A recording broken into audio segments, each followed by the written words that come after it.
A powerful judge humiliates a young black woman in court, mocking her intelligence and dismissing her case.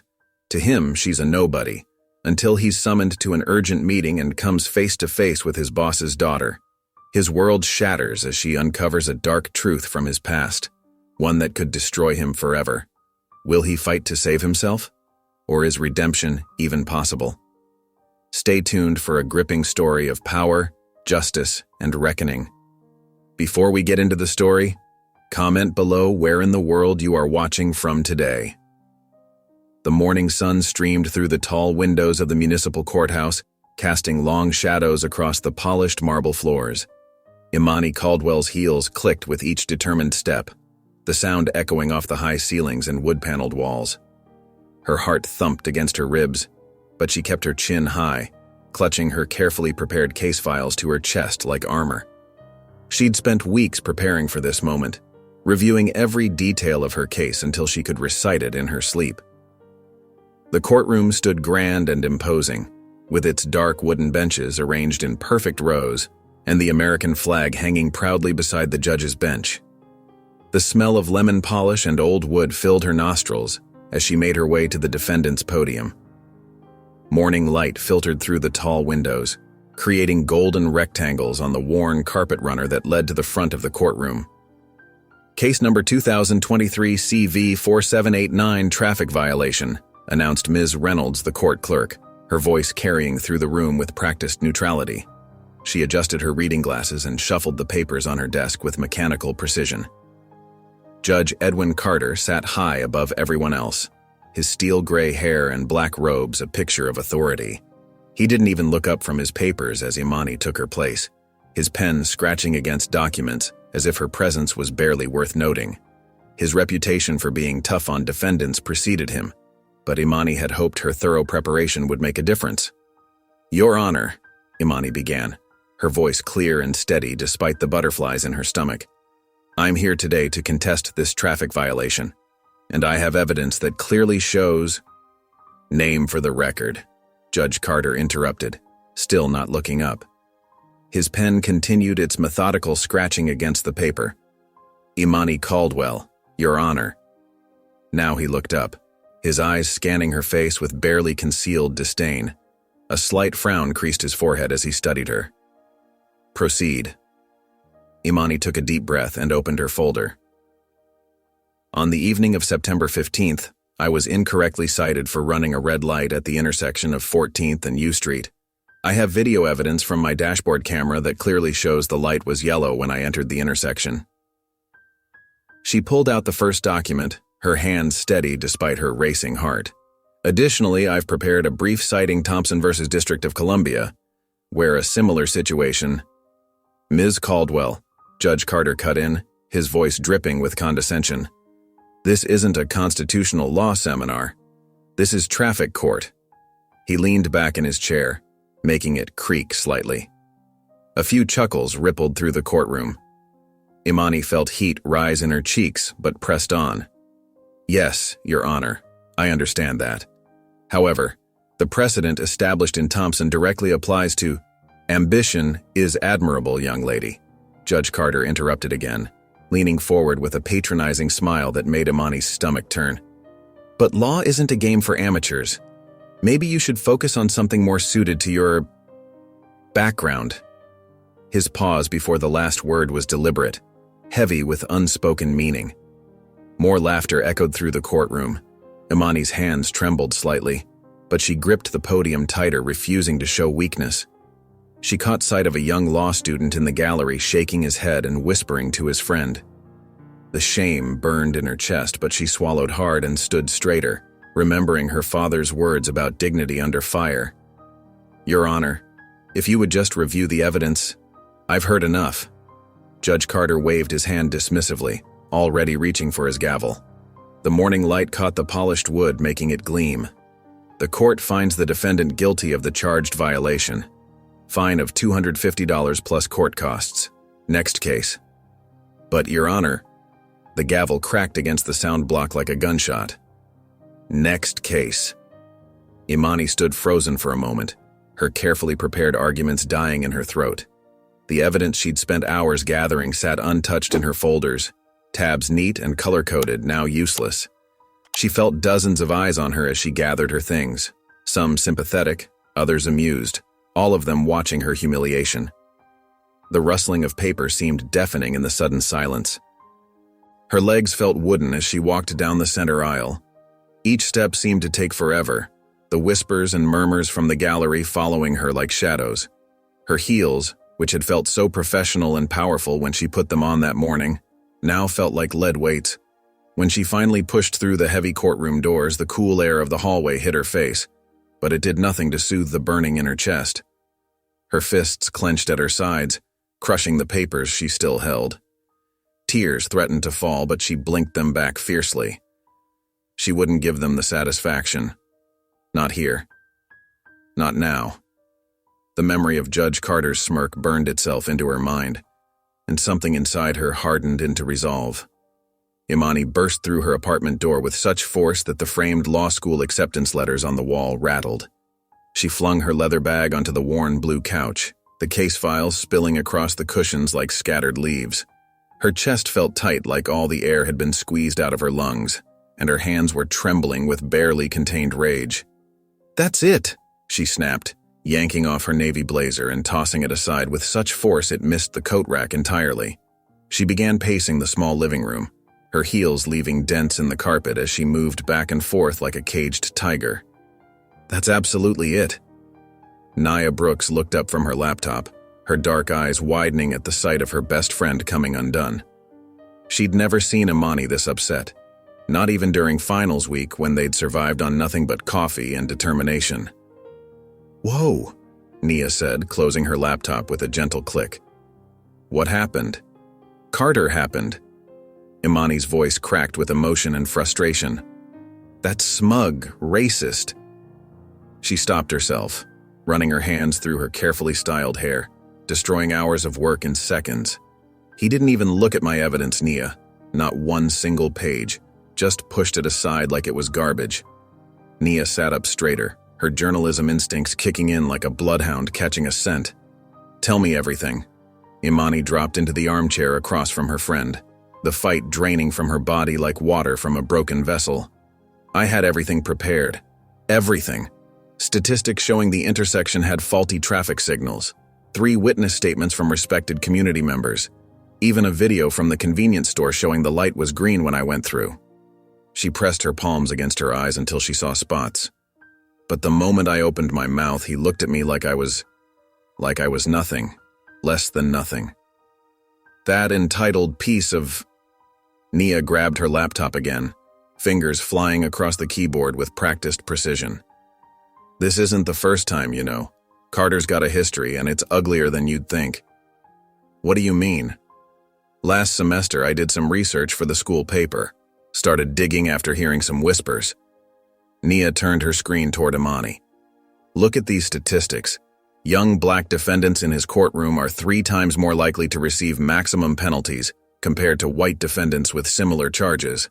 The numbers don't lie."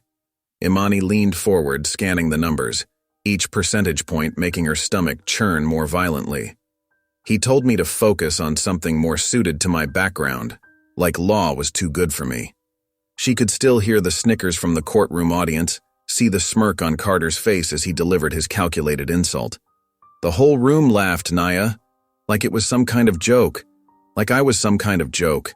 "We should file an appeal," Nia said, already typing with determined intensity. "This is textbook discrimination. We've got the evidence right here." "With what judge?" Imani stood up again, resuming her pacing, her shadow dancing across the walls. "They're all part of the same club. They play golf together, vacation together, protect each other. No one's going to risk their cushy position to help some black law student with a traffic violation. They'll close ranks faster than we can blink. Then we make noise. I've got connections at the Washington Post from my internship. We could..." "And what? Have them paint me as an angry black woman who couldn't take a loss?" Imani shook her head, her voice bitter with experience. "I need to be smart about this. Strategic. Like my father always says, you have to pick your battles carefully." Nia fell silent, scrolling through her phone with intense concentration. Suddenly she gasped, her eyes going wide with discovery. "Imani." Nia's voice was urgent as she thrust her phone toward her friend, her hand slightly shaking. "You need to see this. Right now."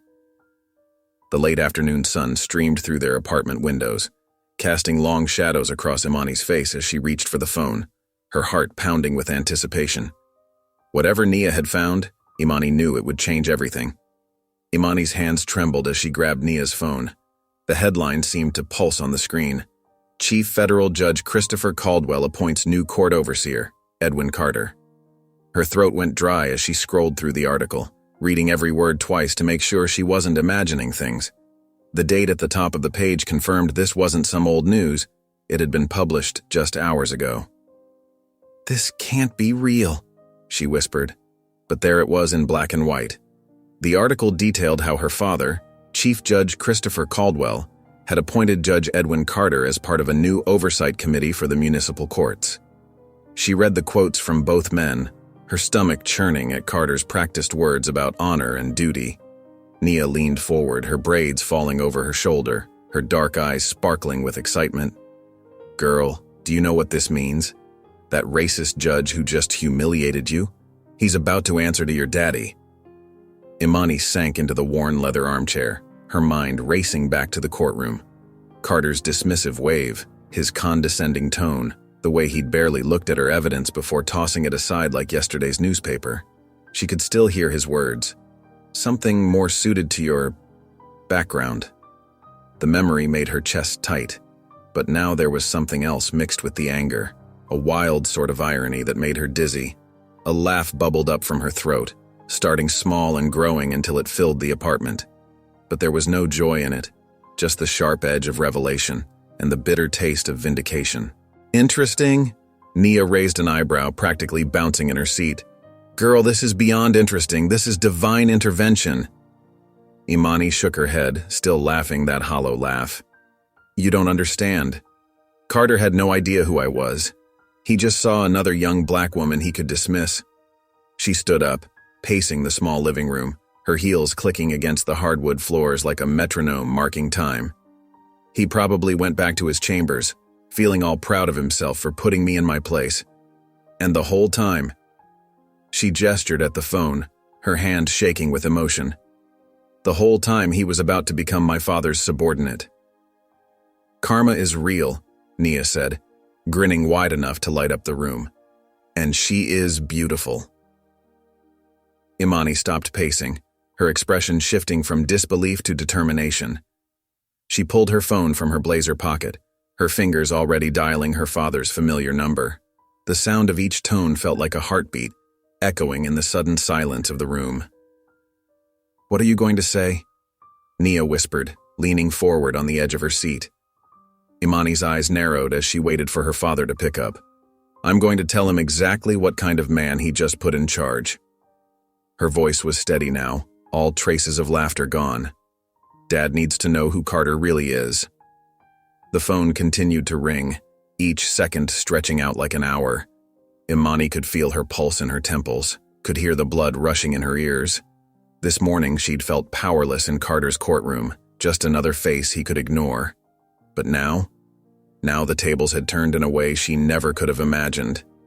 She thought about all the other defendants who must have stood before Carter, all the other lives he'd impacted with his biased rulings, all those people who'd left his courtroom feeling small and defeated, just like she had today. Her father's position could change everything, if he knew the truth. The ringing stopped, and she heard the familiar click of someone picking up. Her father's deep, measured voice came through the speaker. "Hello?" Imani met Nia's eyes across the room, took a deep breath, and gripped her phone tighter. The plastic case creaked under her fingers. "Dad, we need to talk about Judge Edwin Carter." Judge Edwin Carter strode through the federal courthouse's marble hallways, his polished shoes clicking against the floor with each confident step. His silver hair was perfectly combed, and his navy suit was pressed without a single wrinkle. A slight smile played on his lips as he nodded to the passing colleagues who greeted him with respect, eager to bask in his authority and reputation. The morning sun streamed through the tall windows, casting long shadows across the ornate corridor. Carter adjusted his red silk tie, already thinking about the routine meeting ahead. These federal oversight meetings were usually just formalities, a chance for him to showcase his stellar record and remind everyone of his importance as a pillar of the legal system. "Judge Carter," the court clerk called out, her voice echoing slightly in the quiet hallway. "Chief Judge Caldwell is expecting you in conference room A." "Thank you," Carter replied with a dismissive wave, barely glancing at the young woman as he passed, already consumed by thoughts of his own importance. He pushed open the heavy wooden door to the conference room, ready to dominate another mundane meeting with his expertise and commanding presence. But the moment he stepped inside, his practiced smile froze on his face as he took in the scene before him. The large conference table stretched before him, its polished surface reflecting the morning light. At its head sat Chief Federal Judge Christopher Caldwell, his dark hands folded carefully on the table, his expression unreadable. But it wasn't the stern-faced Chief Judge who made Carter's blood run cold. Standing beside the Chief Judge was a familiar face, the young woman he had humiliated just yesterday in his courtroom. Imani Caldwell stood tall, her chin raised slightly, wearing a crisp black suit that matched her father's authority. Her eyes met Carter's, and in them, he saw not the uncertainty of yesterday's defendant, but the quiet confidence of someone holding all the cards. The silence in the room was deafening. Other staff members sat along the sides of the table, their faces carefully neutral as they watched the scene unfold. Carter felt sweat begin to bead at his temples, his usual composure slipping away as he realized the precarious position he now found himself in. "Judge Carter," Christopher Caldwell's deep voice finally broke the silence. Each word was measured, deliberate. "I believe you've already met my daughter." Carter's mouth went dry, and his legs felt weak as the full weight of his actions crashed down upon him. Yesterday's courtroom scene played back in his mind, his dismissive tone, his cruel words, the way he had waved away her evidence without even looking at it. All while her father, his new superior, had undoubtedly heard every detail. Yes, Carter managed to croak out. His hands, usually so steady, trembled slightly as he gripped the back of an empty chair. The confidence that had carried him through decades on the bench evaporated like morning dew, replaced by a growing sense of dread and uncertainty.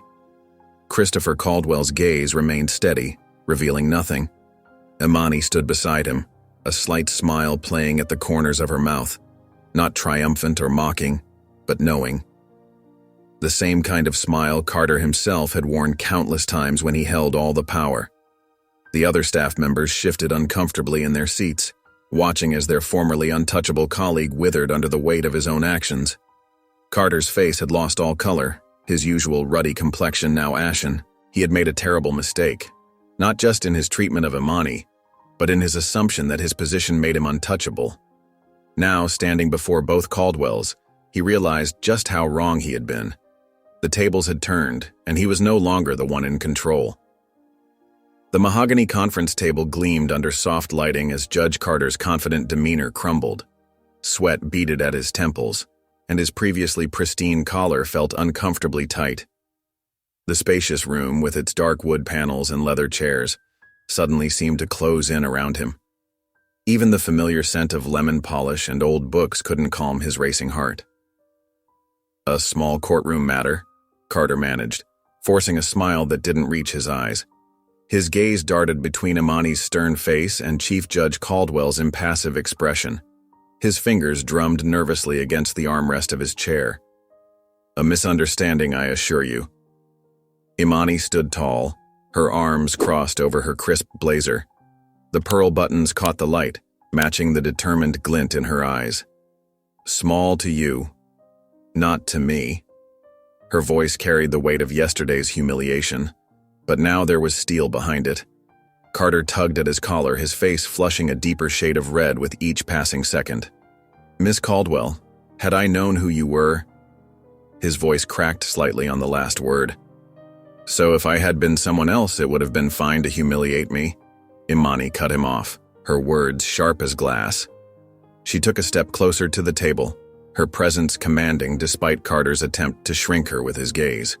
The click of her heels on the hardwood floor echoed like a judge's gavel.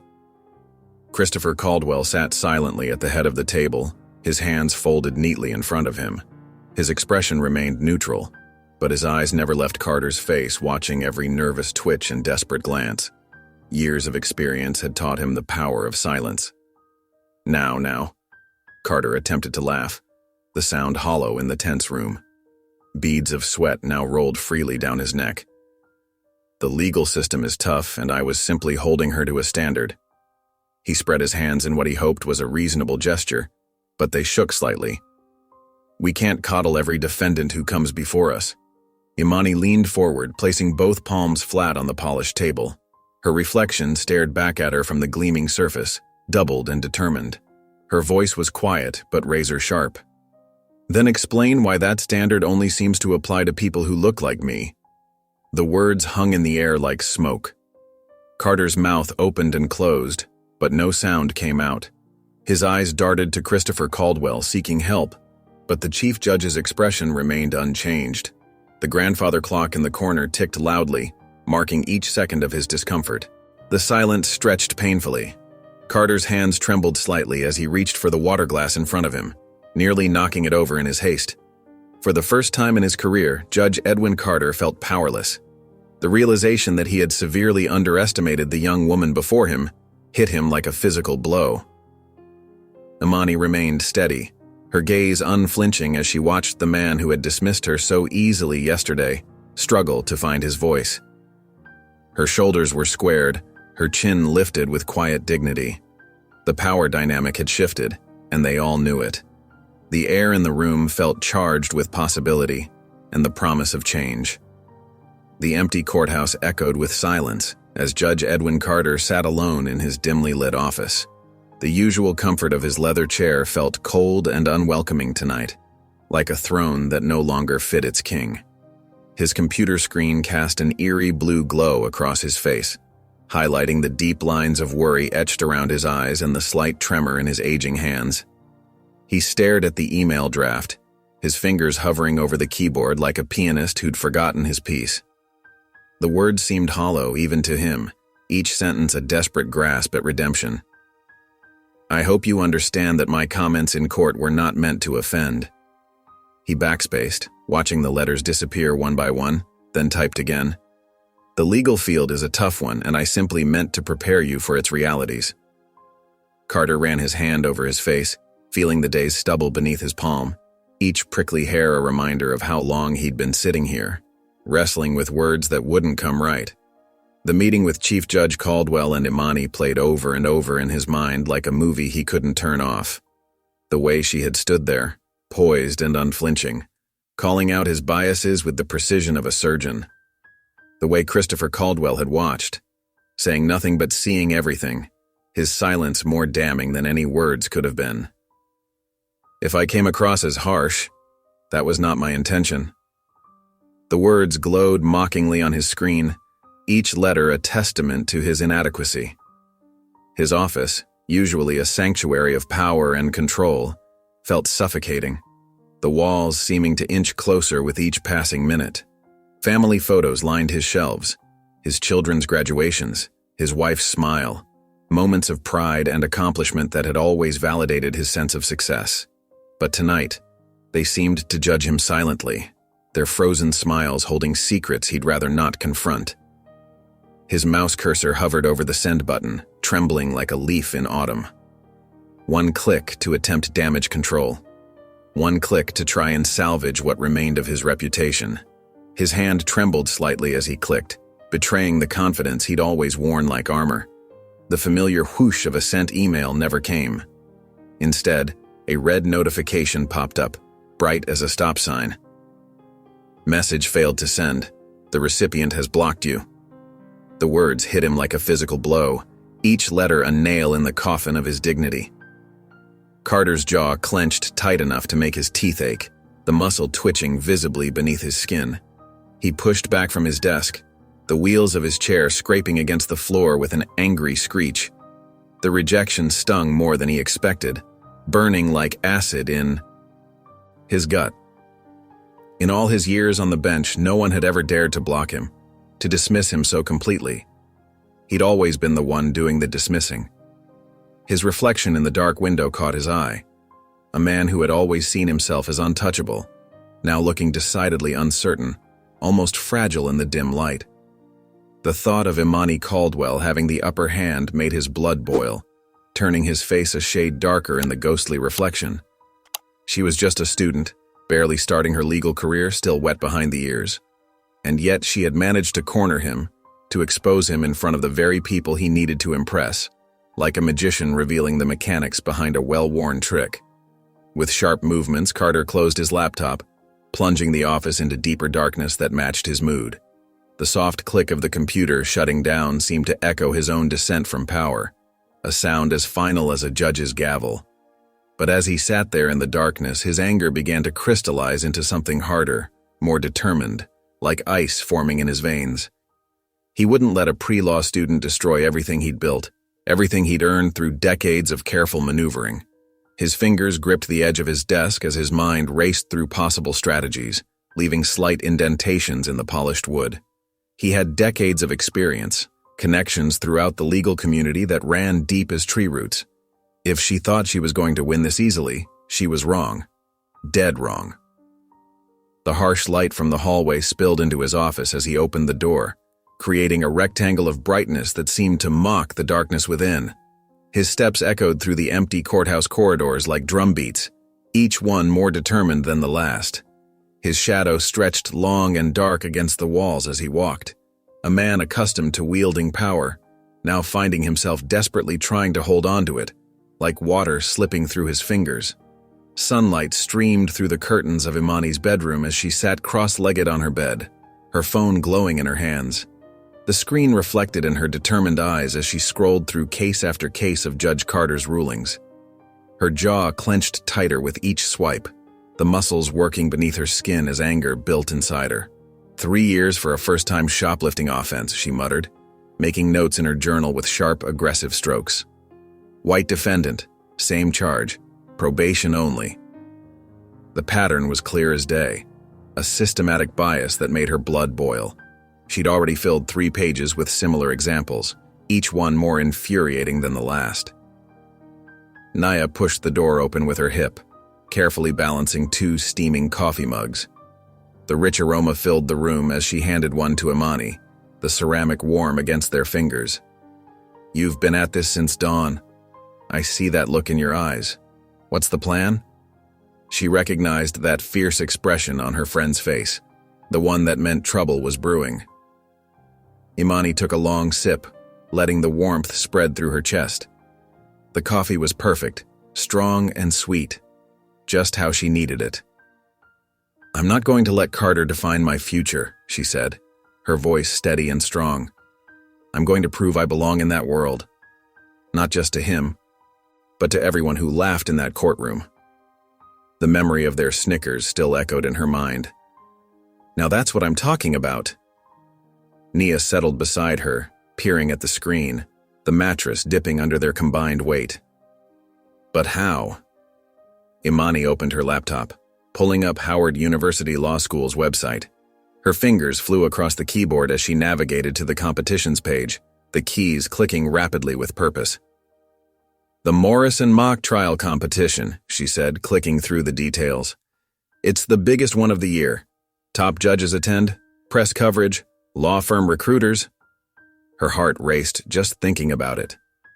Nia's eyes widened as she read over Imani's shoulder, her coffee forgotten in her hands. That's in 3 weeks. You sure you're ready? I've never been more ready for anything in my life. Imani's voice was quiet, but fierce, crackling with determination. She filled out the registration form, each keystroke purposeful and determined. Every time I doubt myself, I'll remember Carter's face, his dismissive wave, his words about my background. The memory fueled her resolve like gasoline on a fire. And what happens when you win? Nia raised an eyebrow, a knowing smile playing on her lips. The question wasn't if, but when. Imani's finger hovered over the submit button. A slow grin spread across her face as she clicked, making it official. The sound seemed to echo in the quiet room. Then I make sure Carter never forgets my name. The confirmation page popped up on screen, bright and promising. Naya squeezed her friend's shoulder, their eyes meeting in a moment of shared determination. He won't know what hit him. Imani closed her laptop with a satisfying click. The sound was like a starting gun. Game on. The fluorescent lights of Howard University Law School's mock courtroom buzzed overhead as Imani Caldwell smoothed her navy blazer, double-checking that her silver lapel pin, a gift from her father, sat perfectly straight. Her heart thumped against her ribs, but her expression remained cool and collected. Around her, other law students shuffled papers and whispered amongst themselves, their nervous energy filling the wood-paneled room. Daniel Hayes, a third-year law student with perfectly styled hair and an expensive watch that caught the light with every gesture, leaned against the prosecution's table with unearned confidence. His eyes swept over Imani dismissively, lingering on her natural hair. "You sure you're in the right room?" Hayes asked, his smirk spreading wider. "Constitutional law is down the hall." Imani met his gaze steadily, refusing to let his condescension affect her. "Oh, I'm sure." She placed her well-worn briefcase on the defense table with a quiet thud, arranging her materials with practiced precision. Professor Robert Ellis, a distinguished figure with salt and pepper hair and wire-rimmed glasses that had seen decades of legal education, called the mock trial to order. His voice carried the weight of authority earned through years in actual courtrooms. "Today's case involves corporate negligence. Mr. Hayes will prosecute, Ms. Caldwell will defend." As Hayes delivered his opening statement, Imani noticed his rehearsed gestures, his memorized phrases, the way he seemed more focused on impressing his audience than making a coherent argument. He was all show, no substance. When her turn came, she rose slowly, deliberately, channeling the quiet confidence her father had taught her. "Ladies and gentlemen," she began, her voice clear and strong, filling every corner of the room. "This case isn't about flashy presentations or dramatic accusations. It's about facts and the truth they reveal." For the next hour, Imani methodically dismantled Hayes' arguments like a surgeon removing damaged tissue. She cited precedents he hadn't considered, pointed out logical fallacies in his reasoning, and presented evidence with surgical precision. Her preparation showed in every response, every objection. Hayes' smirk faded with each passing minute, replaced by a furrowed brow and nervous throat clearing. Professor Ellis watched intently from behind the bench, his pen moving across his notepad in quick, decisive strokes. Other students in the room leaned forward in their seats, drawn in by Imani's commanding presence and crystal-clear logic. When Hayes fumbled during cross-examination, stumbling over his own questions, Imani seized her opportunity. "Objection, Your Honor," leading the witness. Her timing was perfect, her tone respectful but firm, exactly as she'd practiced in front of her mirror countless times. "Sustained." Professor Ellis nodded, impressed by her textbook execution. By the time closing arguments arrived, Hayes was visibly rattled, his confident facade cracking. His final statement rambled, losing focus and direction. Imani, however, delivered a knockout blow, concise, powerful, and irrefutable. She wove together evidence and precedent into an argument tight as steel cable. Professor Ellis didn't hesitate in his ruling, his voice carrying a note of admiration. "The defense has clearly demonstrated superior argumentation and legal understanding. Ms. Caldwell wins this round."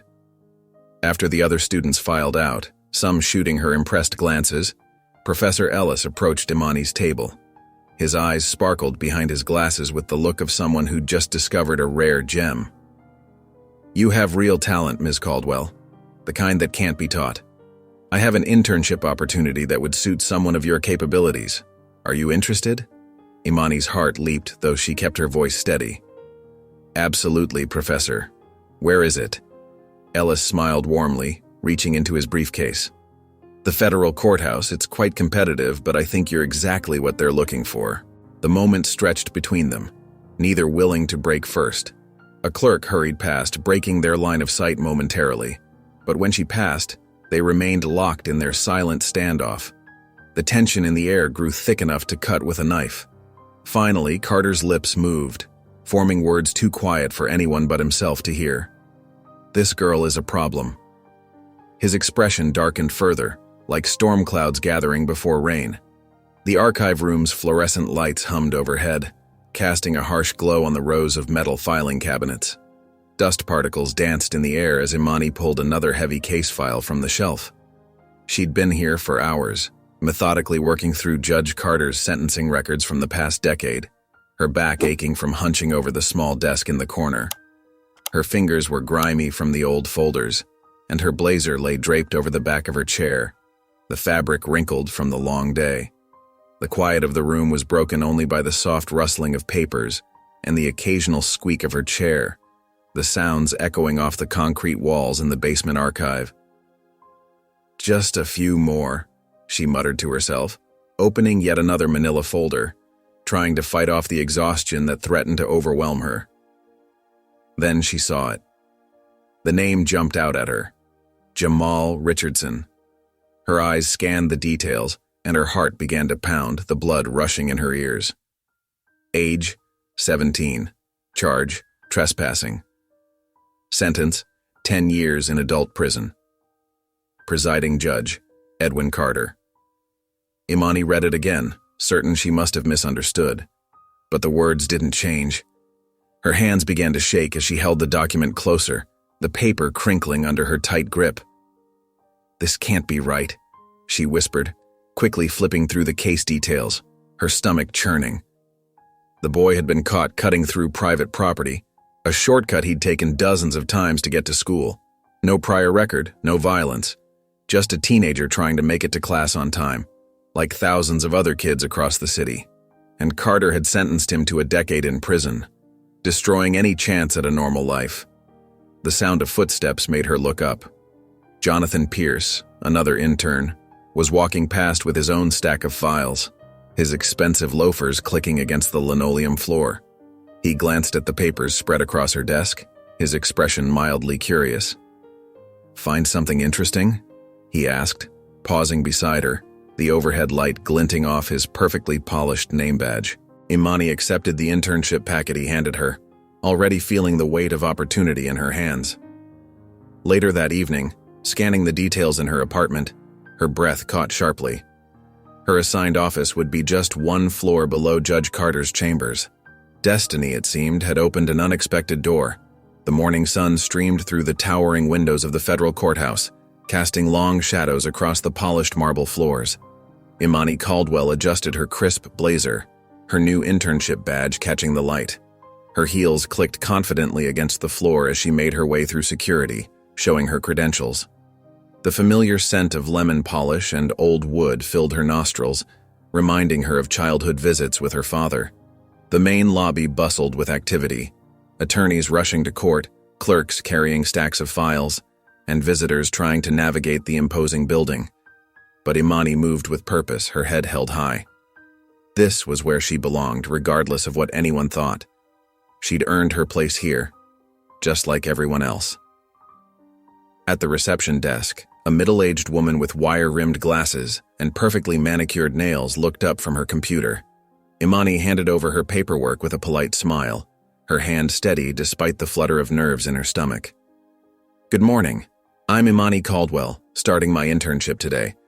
The receptionist scanned the documents, her expression neutral, almost bored. "Let me check your assignment." Her fingers tapped across the keyboard with practiced efficiency. "Ah, yes. You're assigned to courtroom 3 for file reviews." "Thank you," Imani replied, tucking her folder under her arm. She straightened her shoulders, ready to face whatever challenges lay ahead. She turned toward the east wing, where courtroom 3 was located. The hallway stretched before her, its walls lined with portraits of past judges, all white men, she noticed, their stern faces watching her progress. Her footsteps echoed in the quiet corridor as she walked, mentally reviewing her tasks for the day and reminding herself why she'd chosen this path. A prickle ran down her spine, that distinct feeling of being watched. The hair on the back of her neck stood up. Imani slowed her pace, then turned around, her heart beating a little faster. There, at the far end of the hallway, stood Judge Edwin Carter. His arms were crossed over his chest, his face set in hard lines. He wore his usual black robes, the fabric seeming to absorb the morning light rather than reflect it. His presence filled the corridor like a dark cloud. Their eyes met across the distance. Carter's gaze was cold, calculating, clearly displeased by her presence in his domain. But Imani didn't flinch. She didn't look away. She met his stare with equal intensity, her chin lifted slightly, channeling every ounce of strength her father had taught her. "Interesting isn't the word," Imani replied, her voice tight with anger. She held up Jamal's file, the pages trembling in her grip. Carter sentenced a 17-year-old to 10 years for trespassing. Jonathan barely glanced at the document. He shrugged, adjusting his wire-rimmed glasses with his free hand. "That's just Carter. He's been like that for years. Everyone knows it." The casualness of his response made Imani's blood boil, her father's warnings about systemic injustice ringing in her ears. "And no one's ever done anything?" "Welcome to the system," Jonathan said, already turning away, clearly bored with the conversation. "Some judges are just tough on crime." "This isn't being tough on crime," Imani called after him, her voice echoing in the quiet space. "This is destroying lives." But Jonathan had already disappeared between the rows of filing cabinets, leaving Imani alone with her discovery. She turned back to the files with renewed purpose, pulling more cases with trembling hands. Each one revealed the same pattern: young black defendants receiving extraordinarily harsh sentences for minor offenses, their futures crushed under the weight of Carter's gavel. Her hands clenched around Jamal's file, knuckles white with tension. This wasn't just about her anymore, about one arrogant judge who'd tried to humiliate her in court. This was about dozens, maybe hundreds of lives Carter had damaged or destroyed with his biased rulings, each case file representing a shattered dream, a family torn apart. The fluorescent light flickered above her as she stared at the damning evidence spread across her desk, casting shifting shadows over the mountain of injustice before her. This was bigger than she'd imagined, much bigger, and someone had to do something about it. The heavy oak door of Chief Judge Caldwell's office swung open with a bang as Imani burst in, her face flushed with righteous anger. The thick manila folder she carried landed on her father's polished desk with a sharp smack that echoed through the room. "This isn't just about me," Imani declared, her voice trembling with emotion. "He's been doing this for years." She jabbed her finger at the file, her other hand clenched into a tight fist, determined to expose the systemic injustice she had uncovered. Christopher looked up from his computer screen, his expression calm and measured, the weight of his experience evident in his steady gaze. "I know," he said simply, acknowledging the gravity of the situation. Imani blinked, her momentum faltering as she realized her father was already aware of the troubling revelations within the file. "You know?" she asked, her voice laced with a hint of confusion. Her father reached for the file, opening it with deliberate care. His reading glasses perched on the end of his nose as he examined the documents inside, though his lack of surprise suggested he was already familiar with their contents. "Jamal Richardson," he read aloud, his brow furrowing with concern. "And there are others, many others." "Then why?" Imani's voice cracked with a mixture of frustration and desperation. "Why haven't you done anything? You're the chief judge, you have the power to stop this." Christopher removed his glasses, setting them carefully on his desk. The setting sun through his office windows cast long shadows across his face as he considered his response, the weight of his responsibility evident in his expression. "Because justice isn't about vengeance, Imani. It's about strategy." He leaned forward, folding his hands in a gesture of earnest understanding. "If we take him down, it has to be airtight. No loose ends, no room for doubt or denial. So we just let him get away with it?"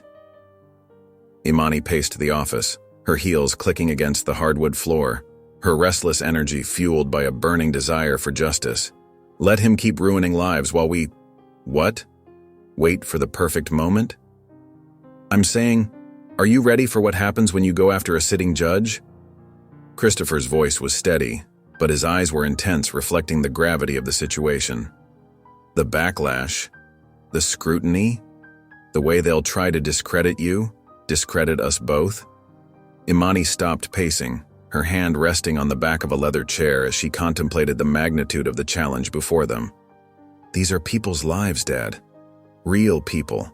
Like Jamal Richardson. 10 years for trespassing. He was 17. I understand your anger. Christopher stood, walking around his desk to stand beside his daughter, his presence a steadying influence. But rushing in with accusations won't help Jamal or any of the others. We need evidence that can't be explained away. Patterns that can't be dismissed as coincidence. A case so solid that even Carter's supporters can't ignore it. Imani stared down at the file on the desk, her throat tight with emotion, as the faces of Carter's victims seemed to stare back at her. Young black men and women whose futures had been altered by his prejudice. The weight of their suffering was a heavy burden to bear. Destroying Carter is easy, Christopher continued softly, his voice laden with the wisdom of experience. Changing him is harder, and changing the system that allowed him to operate this way for so long, that's the real challenge. Imani looked up at her father, seeing the depth of understanding in his eyes, the scars of a lifetime spent fighting the same battles she was just beginning to understand. She picked up the file again, this time with more purpose than anger, a glimmer of determination shining through. So, what do we do? She asked, her voice steady and resolute, ready to take on the daunting task of transforming a broken system. The afternoon sun cast long shadows through Judge Carter's office windows as Imani Caldwell strode in without knocking. Her heels clicked purposefully against the polished floor, each step radiating determination. The smell of leather and old wood filled her nostrils as she approached his massive desk.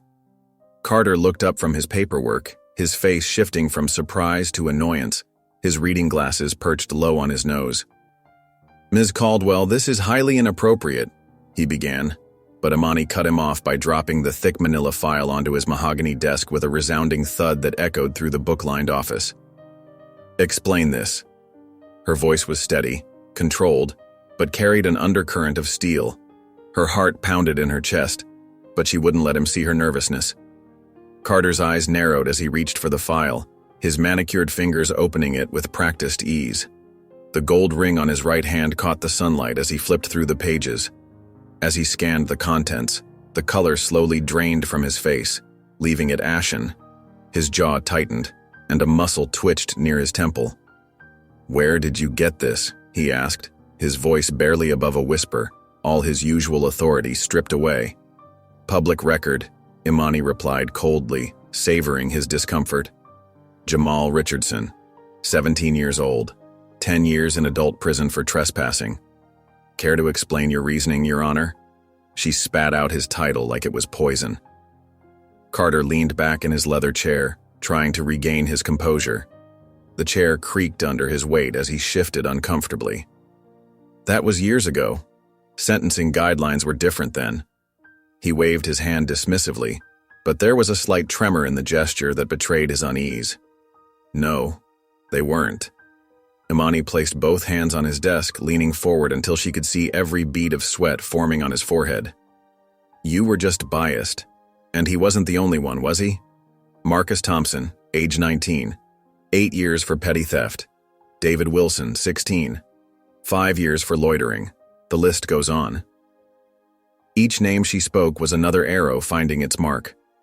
Carter's fingers drummed nervously on his desk, his signet ring tapping against the polished wood. "You don't understand the complexities of—" "I understand perfectly," Imani interrupted, her voice sharp enough to cut glass. "I understand that you've spent your career destroying young black lives because of your prejudices.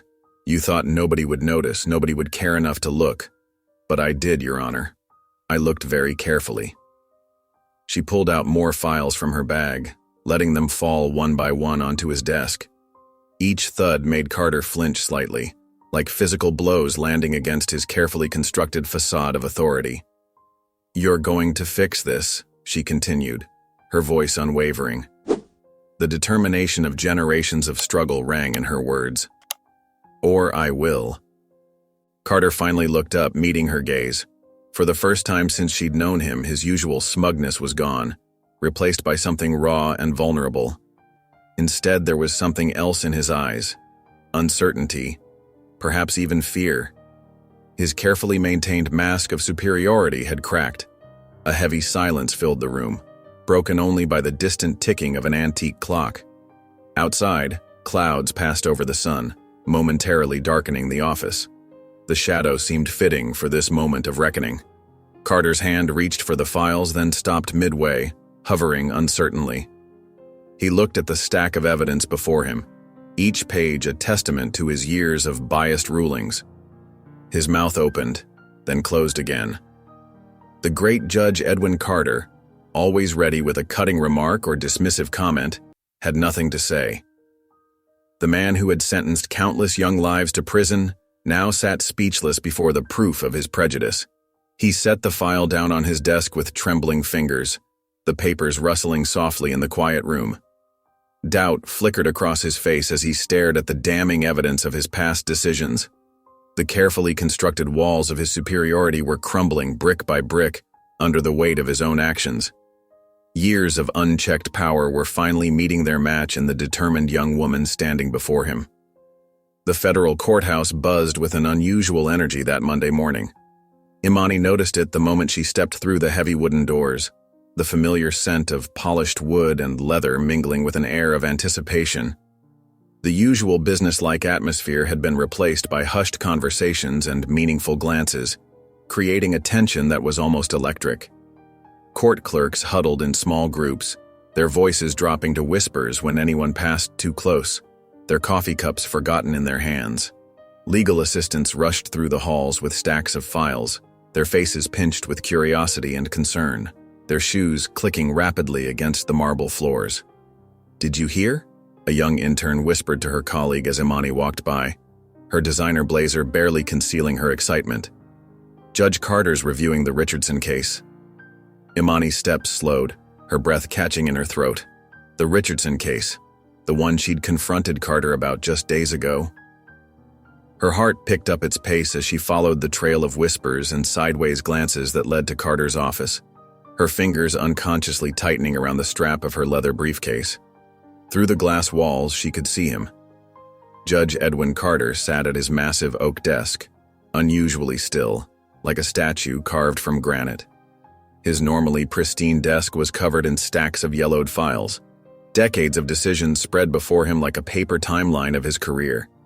His tie hung loose around his neck, and his usually perfectly combed silver hair looked disheveled, as if he'd been running his hands through it all morning in a gesture of growing desperation.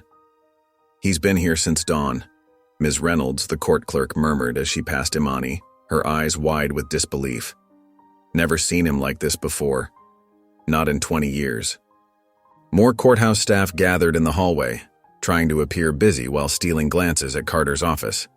The judge hadn't moved, his eyes fixed on the documents before him, his reading glasses perched precariously on the end of his nose. "He's requested transcripts from all his cases involving juvenile defendants from the past decade," a legal secretary whispered to her colleague, clutching a stack of papers to her chest. "All of them. The archives department is going crazy trying to keep up. This could ruin him," another clerk muttered, shaking his head. "If he starts admitting to judicial misconduct now, his whole career could come crashing down." Imani watched as Carter finally stirred, reaching for his phone with a trembling hand that betrayed his usual composure. He dialed, waited, then spoke briefly before hanging up, his movements mechanical and uncertain. Minutes later, a young clerk hurried into his office with another stack of files, nearly tripping over her own feet in her haste. "He's reopening the Richardson case," someone confirmed behind her, voice thick with amazement. "Full review, new hearing scheduled for next week. It's unprecedented." The news rippled through the courthouse like a shockwave, creating ripples of conversation and speculation. Judge Edwin Carter, known for never second-guessing his decisions, was voluntarily reviewing one of his most controversial rulings. The implications were staggering. Some staff members shook their heads in disbelief, their expressions ranging from skeptical to shocked. Others seemed confused, unsure what to make of this unprecedented behavior from the usually unmovable judge, their whispered conversations growing more animated by the minute. "It's just damage control," a veteran clerk scoffed, adjusting his bow tie with practiced fingers. "He knows he's under scrutiny now. Old dog, same tricks." "Maybe," another responded, leaning against the wall. "But I've never seen him admit he might be wrong about anything. Not once in 15 years. Carter lifted his head then, his eyes meeting Imani's through the glass. For a moment, they just looked at each other, the space between them charged with unspoken words. The arrogance was gone from his face, replaced by something else. Uncertainty, perhaps. Or maybe even shame. The change in his expression was so dramatic it was almost shocking. He quickly looked away, turning back to the files on his desk with forced concentration. His shoulders were slumped, the weight of his past decisions visibly heavy upon them, making him look older and more vulnerable than Imani had ever seen him. Imani stood there, watching, her mind racing with possibilities. Was this real change beginning to take root in Judge Edwin Carter? Or was this just a calculated move to protect himself from the storm that was coming? The whispers around her continued, but she remained silent, observing the man who had once dismissed her so easily now appearing to crumble under the weight of his own conscience. The sight was both satisfying and somehow unsettling, like watching a mighty oak finally bend in a storm. The courtroom buzzed with tension as people packed the wooden benches shoulder to shoulder. Reporters clutched their notepads, their pens hovering eagerly over blank pages, hungry for the story about to unfold. Local activists whispered among themselves, their eyes fixed on the empty judge's bench, decades of frustration and hope mingling in their hushed conversations. The air felt heavy with anticipation, thick enough to make breathing feel like work. Imani sat in the third row, her hands clasped tightly in her lap, knuckles white with tension. She watched as Jamal Richardson's family huddled together near the front. His mother, her eyes red-rimmed from crying and dabbing occasionally at her face with a crumpled tissue, his younger sister holding her hand with fierce protectiveness, and his father, jaw clenched tight enough to make the muscles twitch. When Judge Edwin Carter entered, the usual calls of "all rise" felt different, weighted with something beyond mere ceremony. Carter moved slower than usual, his shoulders slightly stooped, as if invisible chains dragged at his limbs. The crisp black robe seemed to weigh on him differently today, hanging heavy like a penitent's garb. His face looked drawn, with dark circles under his eyes that spoke of sleepless nights spent wrestling with conscience. "Be seated," he said, his voice lacking its usual commanding tone, coming out more like a suggestion than an order. He shuffled the papers before him, taking longer than necessary to arrange them, his movements betraying his reluctance to begin. The courtroom settled into an expectant silence, the kind that makes every small sound seem thunderous. Carter cleared his throat once, twice, the sound harsh in the quiet. His hands trembled slightly as he adjusted his reading glasses, the metal catching the fluorescent lights above. "We're here today to review case number 2014 CR 789, the State versus Jamal Richardson." Carter's voice cracked slightly, like old paint peeling away. He paused, took a sip of water from a glass that rattled against his teeth. "I've spent the past week reviewing this case extensively, every detail, every decision." Imani noticed how his eyes darted briefly to her before returning to his papers, like a man glimpsing his own reflection and flinching away. She sat perfectly still, hardly daring to breathe, her heart hammering against her ribs. "As a judge," Carter continued, his words coming slower now, more deliberate, "we're tasked with upholding justice, but justice—" He stopped, removing his glasses with fingers that shook. For the first time in his career, he looked directly at the defendant's family, really seeing them as people rather than cases. Justice must be fair. It must be blind to color, to background, to circumstance. These aren't just words. They're sacred obligations. Mrs. Richardson gripped her husband's hand tighter, their fingers intertwined in a knot of hope and fear. Her other hand pressed against her mouth, holding back a sob that seemed to come from years of accumulated pain. "In reviewing this case, I've been forced to confront some uncomfortable truths about myself and my decisions." Carter's voice grew stronger, though it shook with emotion that no one had ever heard from him before. "I made a decision based not on the evidence before me, but on biases I didn't even realize I carried, prejudices that had become so familiar I'd stopped seeing them." A collective gasp rippled through the courtroom like a wave. Reporters' pens scratched frantically across paper, the sound like falling rain.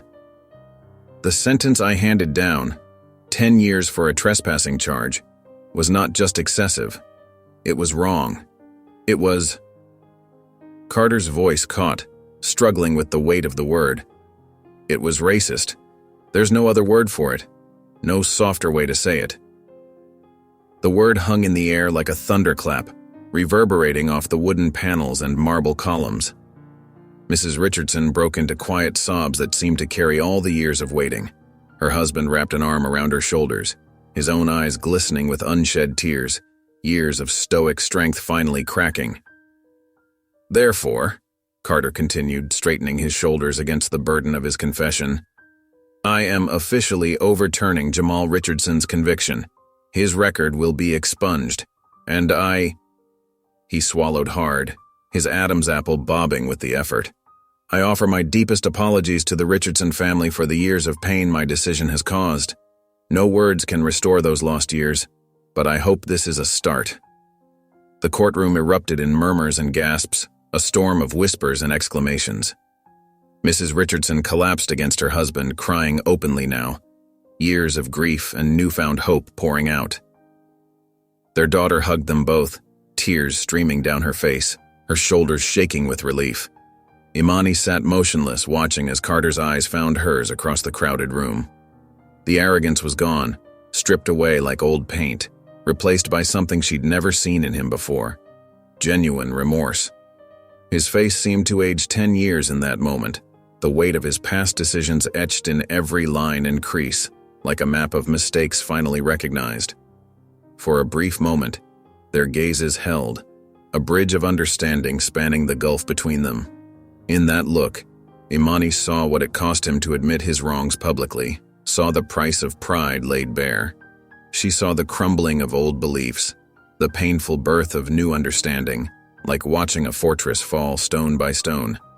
She saw regret, raw and real and human, in the eyes of a man who had finally learned to see himself clearly. The morning sun painted Howard University's lawn in golden light as hundreds of graduates filled the rows of chairs, their black gowns rustling in the gentle breeze. Imani Caldwell's heart pounded as she waited for her name to be called. The past year felt like a lifetime. From that humiliating day in traffic court to watching Judge Carter's public admission of bias, she could still feel the tension of those moments, the way her hands had trembled with anger and determination. "Imani Marie Caldwell," the announcer's voice boomed through the speakers, echoing across the crowded lawn. She rose, her legs slightly shaky beneath her graduation gown. As she crossed the stage, the crowd's applause washed over her like a wave of validation. Her fingers wrapped around the diploma, and for a moment she paused, drinking in the significance of this achievement. This piece of paper represented more than just her degree. It was proof that she belonged here, despite what anyone had said, despite every obstacle thrown in her path. The audience erupted in cheers, but Imani's mind drifted back to that packed courtroom, to Carter's face as he admitted his prejudices, to the tears of joy on Jamal Richardson's mother's face when her son's case was finally overturned. The memory made her grip on the diploma tighten until her knuckles whitened beneath her skin.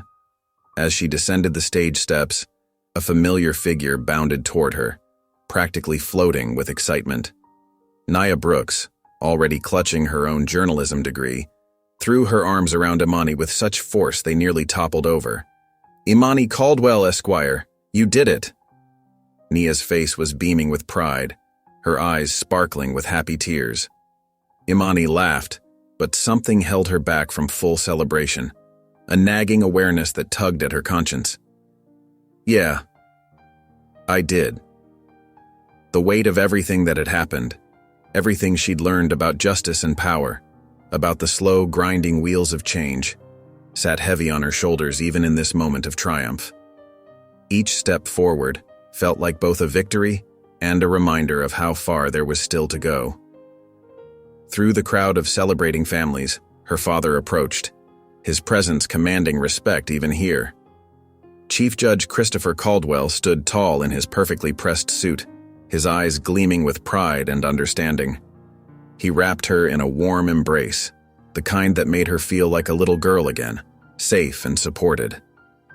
"This isn't the finish line," he said softly, his voice carrying the wisdom of years on the bench and the weight of personal experience. "It's the start of the real fight." Imani nodded against his shoulder, knowing the truth in his words. One judge's admission of bias hadn't fixed the system. There were more battles ahead, more wrongs to right, more lives hanging in the balance of justice.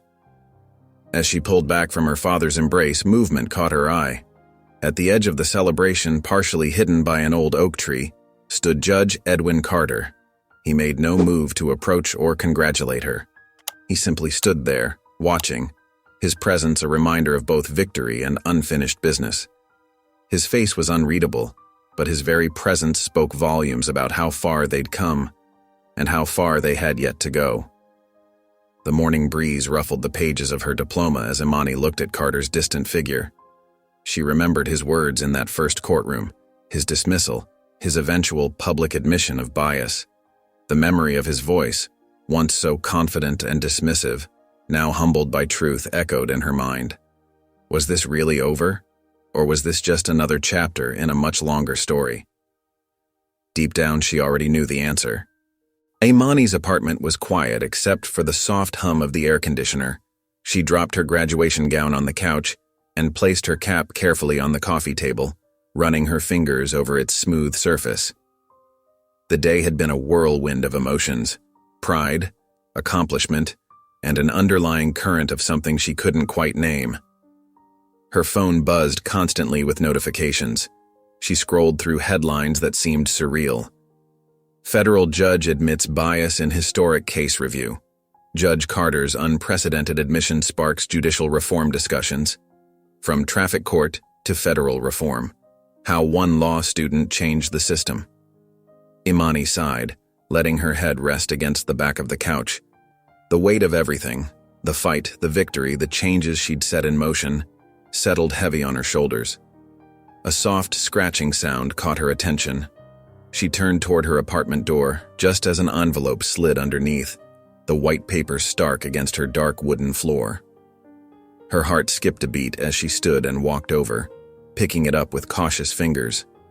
The envelope was expensive, thick cream-colored paper with no markings, no return address, not even her name. Just the kind of stationery a federal judge might use. Her hands trembled slightly as she opened it. Inside was a single sheet of paper, folded once. 3 words were written in precise, careful handwriting. "You were right." Imani sank into her dining room chair, the letter trembling in her hands. She recognized the handwriting from countless court documents, Judge Edwin Carter's distinctive script. She read those 3 words over and over, trying to understand their weight.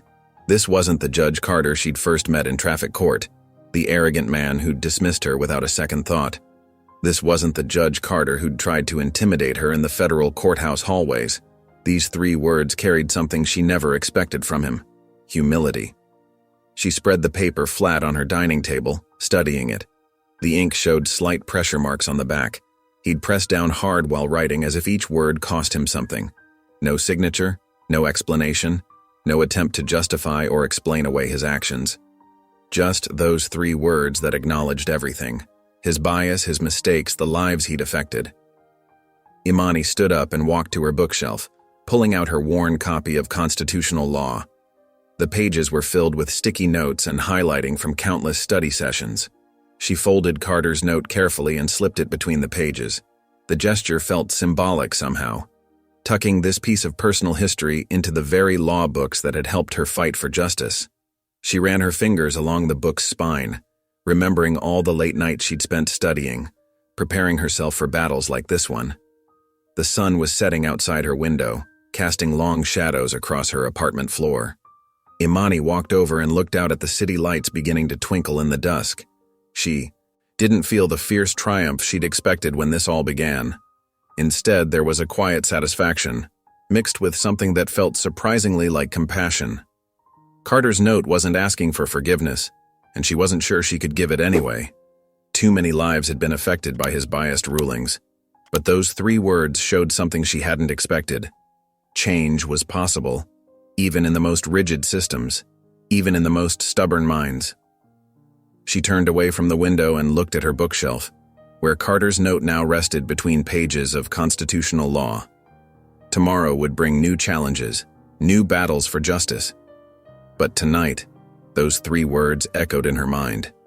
You were right. The lights of Washington, D.C. twinkled beneath the dark sky as Imani leaned against the metal railing of the rooftop bar. The evening breeze carried the faint sounds of traffic and celebration from the streets below. Her graduation dress fluttered gently in the wind while she traced the outline of the Capitol building with her eyes. Here, Nia appeared beside her, holding out a colorful cocktail. You're supposed to be celebrating, not brooding. Imani accepted the drink but didn't take a sip. It just doesn't feel like I thought it would. Behind them, the rooftop bar buzzed with other recent graduates laughing and taking photos. The string lights overhead cast a warm glow across the wooden deck, but Imani felt oddly disconnected from the festivities. Nia settled next to her, bumping her shoulder playfully. Talk to me. What's going on in that brilliant head of yours? I thought... Imani paused, searching for the right words. I thought exposing Carter would feel more satisfying. Like some big victory, you know? But instead... Instead what? Instead, I feel like I've only scratched the surface. Imani finally took a small sip of her drink. One judge admitted he was wrong. But how many others are out there doing the same thing? Making the same biased decisions? The ice clinked in her glass as she swirled it absently. Carter's letter, those 3 words. They should feel like a win, but they just remind me how much work there is left to do. Nia shook her head, her earrings catching the light. Imani, you forced a powerful man to admit he was wrong. That's not nothing. She turned to face her friend fully. Do you know how rare it is for someone like Carter to publicly acknowledge their bias? You did that. I know, but... No buts. Nia's voice was firm but gentle. You're allowed to celebrate this win, even if it's just one battle in a bigger war. You graduated today. You changed someone's perspective. That matters. Imani looked out at the city sprawling before them, the familiar monuments and buildings that had been the backdrop to her journey. The Jefferson Memorial reflected in the tidal basin, a reminder of both America's ideals and its contradictions. Maybe you're right, she admitted softly. I just can't help thinking about all those cases, all those lives affected by decisions like Carter's. And you'll keep fighting for them, Nia assured her. But tonight? She clinked her glass against Imani's. Tonight we celebrate how far you've come. The city lights continued to sparkle below them, each one representing a story, a struggle, a possibility. Imani straightened her shoulders and finally allowed herself a small smile, knowing Nia was right, but also knowing that this fight wasn't over. The morning sun filtered through Imani's apartment windows as she curled up on her couch, coffee mug warming her hands. The TV news filled the quiet room with animated voices and dramatic headlines. Breaking news in the legal world, the anchor announced, her expression serious. The fallout continues after federal judge Edwin Carter's shocking admission of racial bias in court last week. Imani turned up the volume, watching as the screen split to show a panel of legal experts. What we're seeing here is unprecedented, said a silver-haired attorney in a crisp suit. Judges rarely, if ever, admit to this kind of bias, especially not in open court. Another panelist, a black woman with elegant glasses, leaned forward. But the real question is, does one admission erase decades of damage? How many lives were affected by his biased rulings? The discussion continued as footage played of Carter's courtroom confession. He looked smaller somehow, his usual swagger replaced by something heavier. Sources say Judge Carter has canceled all appearances this week, the anchor continued. Many are speculating about his future on the bench. Imani's phone buzzed, her father's name lighting up the screen. She answered, keeping her eyes on the TV. "Morning, Dad. I assume you're watching the news?" Christopher's voice was calm, measured as always. "Yeah." Imani took a sip of coffee. "It's everywhere." "You forced a reckoning, Imani, but now you need to decide. Do you want to destroy him or let him redeem himself?" Imani's hand tightened around her mug. The question hung in the air as she watched new footage appear on screen. Carter walking into the courthouse, head down, ignoring the flash of cameras. His shoulders were slumped, his usual confident stride replaced by weary steps. I don't know," she admitted.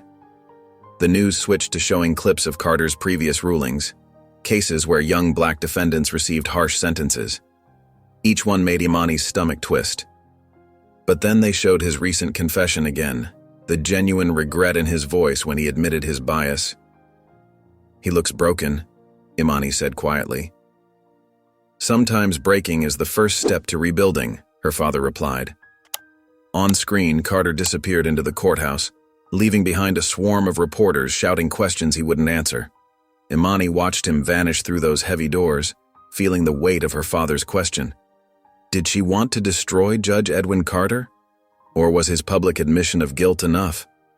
She still wasn't sure if she pitied him or not. The mahogany-paneled study glowed warmly in the firelight as Christopher Caldwell sat in his leather armchair, the crystal tumbler of bourbon catching amber reflections. His weathered hands traced the rim of the glass as he watched the flames dance, each flicker seeming to illuminate a different memory from his decades in the legal system. A soft knock broke through his contemplation. The door creaked open, and Imani stepped inside, still wearing her casual Sunday clothes, jeans and a Howard University sweatshirt. Her father's study had always felt like a sanctuary to her, filled with law books and the subtle scent of leather and aged paper. Christopher looked up, his eyes softening at the sight of his daughter. "Didn't think I'd see you today," he said, his deep voice carrying both surprise and warmth. "Neither did I," Imani replied softly, settling into the matching armchair across from him. The fireplace crackled between them, filling the thoughtful silence. Christopher took another sip of bourbon, his eyes distant. "You know, back in '85, I faced my own Carter," he began, his voice taking on that careful measure it always did when sharing pieces of his past.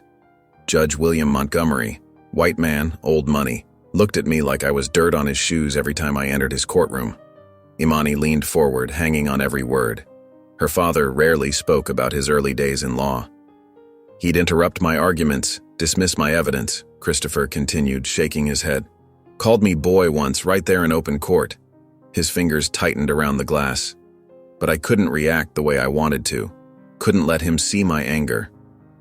"How did you handle it?" Imani asked, her voice barely above a whisper. "I played the long game. Built my reputation case by case, appeal by appeal. Worked twice as hard, stayed twice as long." He looked directly at his daughter. "This won't be the last Carter you face. The system is built to protect men like him."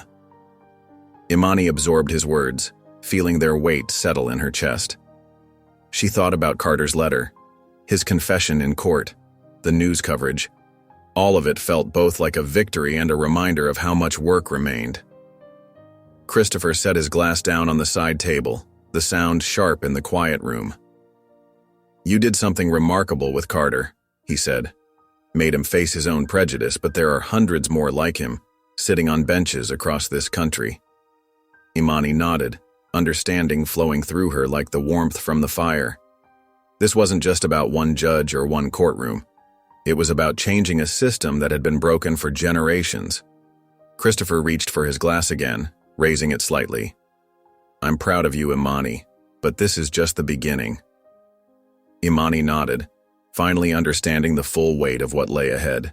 The firelight cast long shadows across the room, and father and daughter sat together, sharing the comfortable silence of two warriors who knew exactly what battles awaited them. Here's an 800-word continuation of the story following your instructions.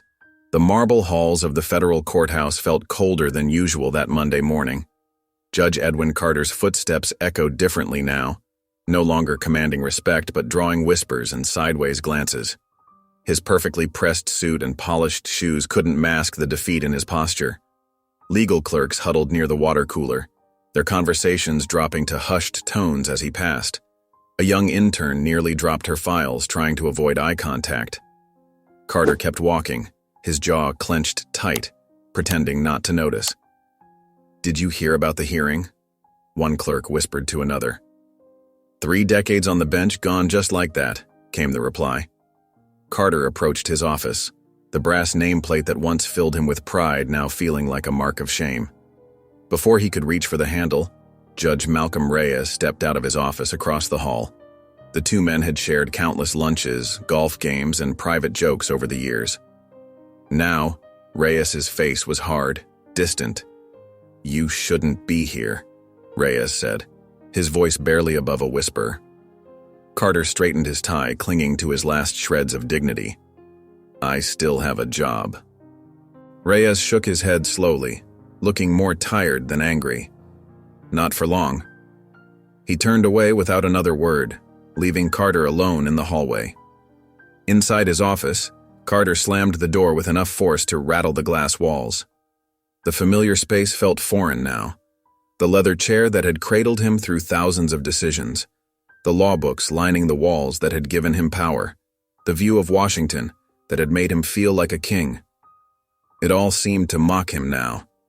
His eyes fell on the cream-colored envelope centered on his desk. The Judicial Review Board's seal glared up at him. His hands trembled as he picked it up, the paper crinkling under his tight grip. The words blurred before his eyes. Notice of formal hearing, Ray. Review of judicial conduct and potential disciplinary action. Possible outcomes, suspension or removal from bench. Carter sank into his chair, the leather creaking under his weight. The letter slipped from his fingers, floating to the desk like a fallen leaf. He stared at his reflection in the computer screen. Had he always looked this old? Outside his office, Imani Caldwell stood in the hallway, watching through the glass wall. Her face showed no triumph, no satisfaction, just quiet observation of a man whose world was crumbling. She'd imagined this moment differently, expected to feel victorious, vindicated. Instead, she felt the heavy weight of witnessing someone's complete undoing. Carter looked up suddenly, catching her gaze through the glass. Their eyes locked. Gone was the arrogant judge who had dismissed her so cruelly. Gone was the man who had wielded his power like a weapon. In his place sat someone smaller, someone afraid. For the first time, he looked truly human. The fear in his eyes wasn't just about losing his job. It was the terror of facing who he really was, of seeing his own reflection clearly after all these years. His carefully constructed world of privilege and power had shattered, leaving him exposed. They held each other's gaze for a long moment, neither moving. No words were needed. The glass wall between them said everything about the distance between their worlds, and how that distance was finally being acknowledged. The silence broke when Carter's phone rang, making him jump. Imani turned away, leaving him to face whatever came next alone. Her footsteps echoed down the hallway, joining the symphony of whispers that followed in her wake. Carter watched her go, then turned to stare at the ringing phone. The caller ID showed the Judicial Review Board's number. His hand hovered over the receiver, trembling slightly, as the reality of his situation pressed in around him like the walls of a closing trap. The polished glass doors of Monroe and Associates reflected the afternoon sun as Imani stepped into the prestigious law firm's lobby. Her heels clicked against the marble floor, each step measured and purposeful. The receptionist guided her through a maze of modern offices until she reached Alicia Monroe's corner suite. Alicia Monroe stood to greet her, radiating the kind of confidence that came from years of winning impossible cases. Her charcoal suit was perfectly tailored, her handshake firm and warm. "Imani Caldwell," Alicia said, gesturing to a leather chair. "Please sit. I've been looking forward to meeting you." Imani settled into the chair, taking in the wall of legal awards behind Alicia's desk. The view of downtown DC stretched out beyond the floor-to-ceiling windows, You impressed a lot of people, Imani, Alicia said, smiling. Your work against Carter caught attention. Imani's heart quickened. What kind of attention? Alicia leaned forward, her eyes bright with purpose. The kind that changes careers. We want you on our team. The words hung in the air between them. Imani's mind raced with possibilities. I've read everything about how you handled Carter, Alicia continued. That kind of strategic thinking, that courage, it's exactly what we need here. But something in Alicia's tone suggested there was more. I sense there's a but coming, Imani said. Not a but, an opportunity. Alicia pulled out a thick folder. We're launching a new initiative investigating judicial misconduct across the circuit. If Carter was bad, imagine how many more like him are out there. Imani's throat tightened. She thought of all those case files, all those lives affected by biased judges. We want you to lead it, Alicia said. Full salary, benefits, resources, everything you need to make real change. Imani's fingers traced the edge of the folder. Can I have some time to think about it? Of course. Alicia handed her a business card. Take the weekend, but Imani, this kind of chance doesn't come often. Outside the office, Imani pulled out her phone and called her father. The line rang twice before Christopher Caldwell's steady voice answered. Dad, she said, finding a quiet corner in the lobby. I just got offered a job, a big one. She explained the situation, her words tumbling out faster as she spoke. Christopher listened quietly. What's holding you back? He finally asked. Imani leaned against the wall, watching people rush past the building's windows. I thought taking Carter down would be enough, but now it feels like I'm just getting started. The weight of the decision pressed against her chest. One case had seemed manageable, but taking on the entire system? That was different. I need time to think, she said softly. Take it, Christopher replied. But remember, you've never been one to walk away from a fight that matters. The bell above Benson's Cafe chimed as Imani pushed open the heavy glass door. The cozy coffee shop smelled of fresh roasted beans and warm pastries. Afternoon sunlight streamed through the windows, casting long shadows across the wooden floors. Her phone buzzed again in her hand. She glanced down at the mysterious text message one more time, wondering if she was walking into some kind of trap. The message was cryptic, but clear. Meet me at Benson's Cafe, 3 p.m., no tricks. She scanned the room and her breath caught in her throat. There, hunched over in a corner booth, sat Judge Edwin Carter. He looked different than she remembered. His usual crisp suit was wrinkled, his tie loose around his neck. Dark circles shadowed his eyes. For a moment, Imani stood frozen by the door. Her instincts screamed at her to turn around and leave. But something made her pause. Perhaps it was the defeated slump of his shoulders or the way his hands trembled slightly as he gripped his coffee cup. Taking a deep breath, she crossed the cafe. Carter looked up as she approached, and a flicker of something, relief, fear, crossed his face. You won, he said quietly, his voice lacking its usual authority. You don't have to keep kicking me while I'm down. Imani crossed her arms, standing beside the table but not sitting. Then why am I here? Carter sighed heavily. Without a word, he reached down beside him and pulled out a thick manila folder. He placed it on the table and slid it toward her. Imani eyed the folder suspiciously, but picked it up. Inside were dozens of documents, court records, sentencing reports, statistical analyses. As she flipped through them, her eyes widened. These weren't just Carter's cases. They detailed systematic racial bias throughout the entire judicial system. I spent my career thinking I was upholding the law, Carter said softly, staring into his coffee. I see now I was just protecting people like me. Imani's fingers tightened on the folder. So, why give me this? Carter finally looked up at her. His eyes were tired, defeated. Gone was the arrogant judge who had dismissed her so casually in court. In his place sat a broken man. Because I have nothing left to lose, he admitted. But maybe you can do something with it. Imani stood there for a long moment, the weight of the folder heavy in her hands. She studied Carter's face, searching for any sign of manipulation or deceit. But all she saw was exhaustion and, perhaps, a glimmer of genuine regret. Without another word, she turned and walked out of the cafe. The folder felt like it was burning in her grip, filled with evidence that could bring down not just one prejudiced judge, but potentially expose deep-rooted problems throughout the entire system. She stepped out onto the busy DC sidewalk, her mind racing. She didn't know if this was truly Carter's attempt at redemption, or simply the desperate act of a man who had lost everything. But one thing was certain: these documents could change everything. The warm glow of Christopher Caldwell's study lamp cast long shadows across the mahogany desk. Imani sat in one of the leather chairs, her fingers tracing the edges of Carter's folder. The thickness of it felt heavy in her hands, not just with paper, but with the weight of decision. "What do I do with this?" Imani asked, frustration evident in her voice.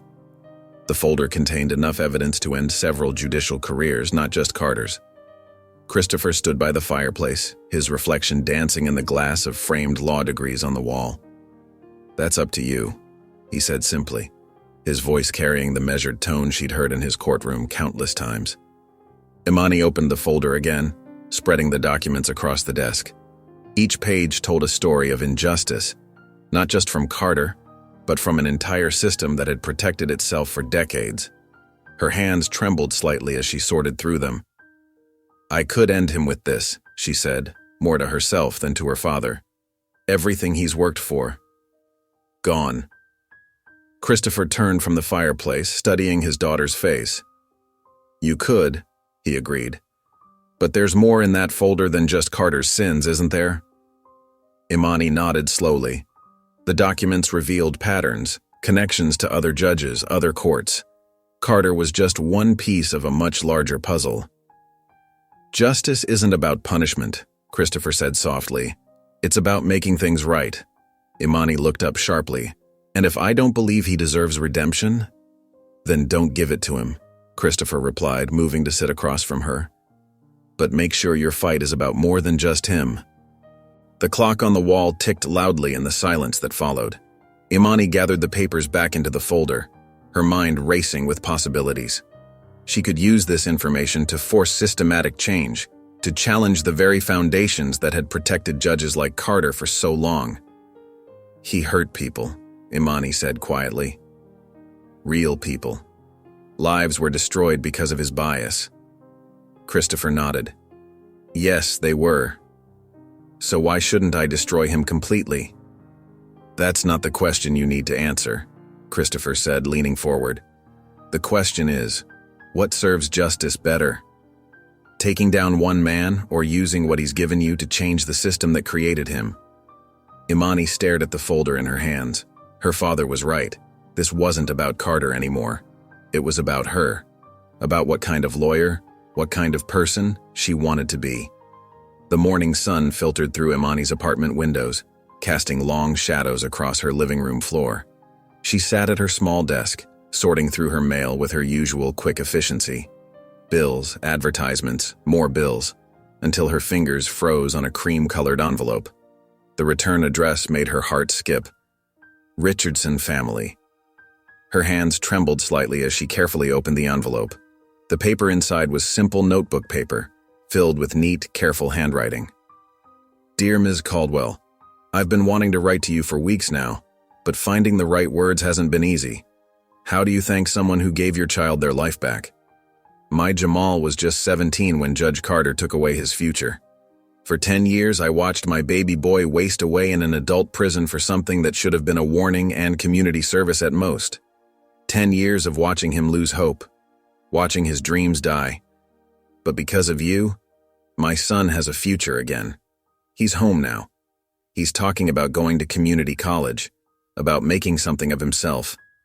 I see light in his eyes that I thought was gone forever. I've been following the news about Judge Carter.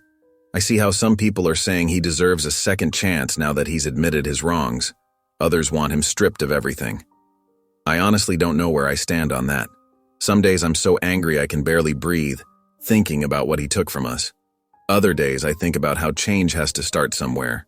But I do know one thing. You were meant to fight this fight. Not just for Jamal, but for all the other Jamals out there. For every mother who's watching her child disappear into a system that was designed to swallow them whole. Please, keep going. There are more Judge Carters out there, more families being torn apart.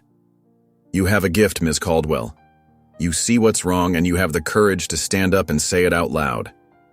With eternal gratitude, Margaret Richardson. Imani set the letter down, wiping away tears she hadn't realized were falling. Her eyes drifted to Carter's folder, sitting heavy on her desk. Inside were names, dates, patterns of injustice that stretched back decades, evidence that could destroy careers or change the system. She picked up her phone, scrolling to Alicia Monroe's number. Her thumb hovered over it for a moment before she pressed call. The line rang twice before Alicia's confident voice answered, "Monroe speaking." Imani took a deep breath, her voice steady and clear. "It's Imani Caldwell. About that position, I'm in." The morning sunlight streamed through the floor-to-ceiling windows of Alicia Monroe's prestigious law firm. Imani's heels clicked against the polished marble floors as she made her way to the corner office, clutching Carter's folder close to her chest. Her heart raced, but her steps were steady. Through the glass walls, she could see Alicia Monroe sitting at her imposing desk, reviewing documents. The managing partner looked up and waved her in with a warm smile. "Right on time," Alicia said, gesturing to the chair across from her desk. "So, have you made up your mind?" Imani took a deep breath and placed Carter's folder carefully on the desk. "I want in," she said firmly. "But I don't just want to go after Carter. I want to take down the whole system that let him exist in the first place." Alicia's eyes lit up as she reached for the folder. "Tell me more." These documents show patterns of racial bias in judicial rulings, not just from Carter, but from others too. It's evidence of a deeper problem. Imani leaned forward. "We could use this to push for real change." Alicia nodded slowly, a grin spreading across her face as she flipped through the papers. "This is exactly why I want you on our team." She pulled open her desk drawer and retrieved a thick contract. "Full-time position focusing on judicial misconduct cases. You'll have resources, support staff, and my personal backing." Imani's hands trembled slightly as she accepted the contract. She read through each page carefully, her excitement growing. This was real. This was happening. When she reached the final page, she picked up the pen Alicia offered and signed her name with confidence. "Welcome aboard," Alicia said, extending her hand. "We start Monday." Walking toward the elevator, Imani pulled out her phone and dialed her father's number. He answered on the second ring. "You're sure about this?"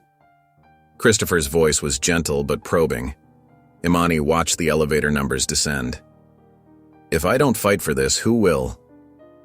"Proud of you, baby girl," he said softly. "Thanks, Dad."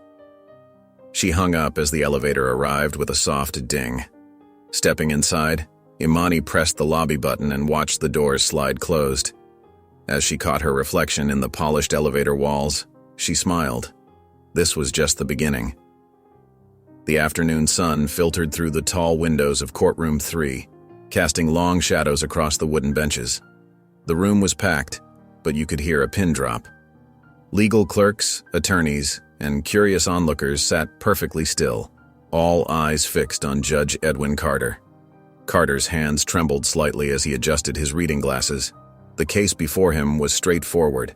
A 19-year-old black man caught with marijuana, facing a possible 5-year sentence under mandatory minimums. In the past, Carter wouldn't have hesitated to enforce the maximum penalty. "In the matter of State versus Marcus Thompson," Carter began, his voice lacking its usual thunderous authority, "the court has reviewed the circumstances carefully." From her position at the back of the courtroom, Imani watched intently. She noticed how Carter's shoulders seemed to sag under his black robes, how the usual steel in his spine had softened. The mighty judge looked almost human. "While the law provides for strict sentencing guidelines," Carter continued, clearing his throat, "this court finds compelling reasons to consider alternative measures." A murmur rippled through the courtroom. The prosecutor straightened in his chair, clearly caught off guard. The defendant's mother grabbed her son's hand, squeezing it tight. Mr. Thompson is a first-time offender.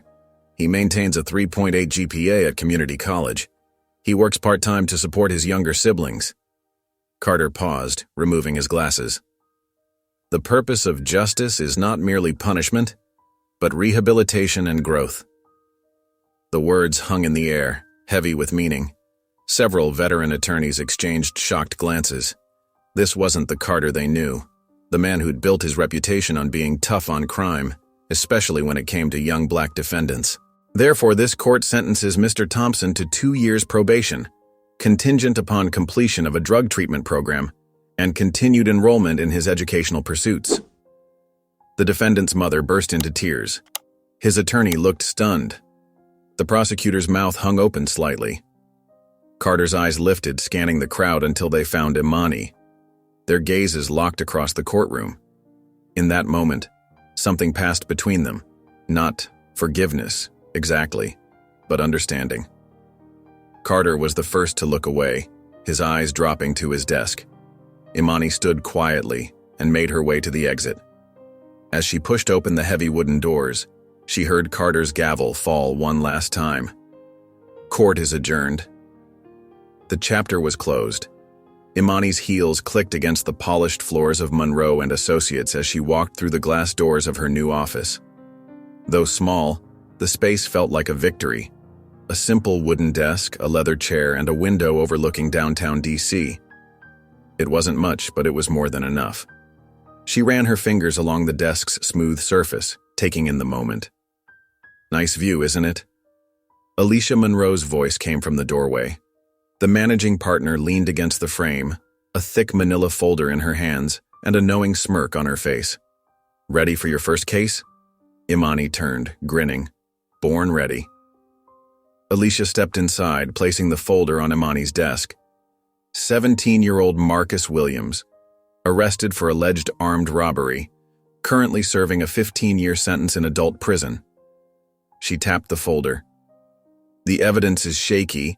The witness statements don't line up, and his public defender spent all of 20 minutes on his defense. Imani's stomach tightened as she opened the file.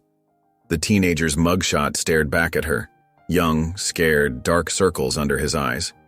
She'd seen that look before in the cases Carter had ruled on. The presiding judge? Imani asked, though she already knew the answer wouldn't be good. Judge Raymond Stevens, Alicia replied, known for his tough-on-crime stance, particularly when it comes to young black defendants.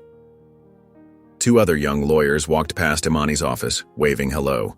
Sarah Chen and Michael Rodriguez, fellow associates, all part of Monroe's civil rights team. They were all in this fight together.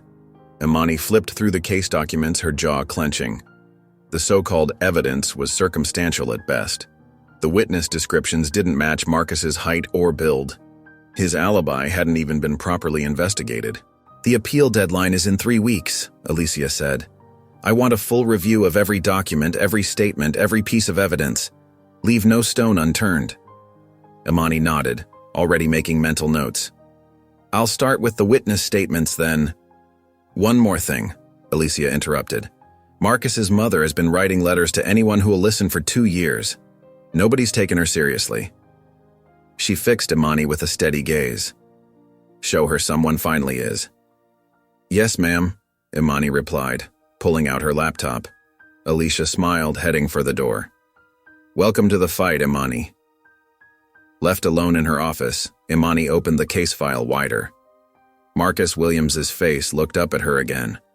She thought of all the others like him, young lives derailed by a system that saw them as statistics rather than human beings. She pulled out a legal pad and clicked her pen. Time to get to work. Imani sat at her desk, surrounded by towering stacks of case files. The late afternoon sun cast long shadows through her office window, highlighting the dust particles dancing in the air. Her eyes burned from hours of reviewing evidence, but she couldn't stop. Each file represented someone's life, someone's future. Her phone buzzed, vibrating against a stack of legal briefs.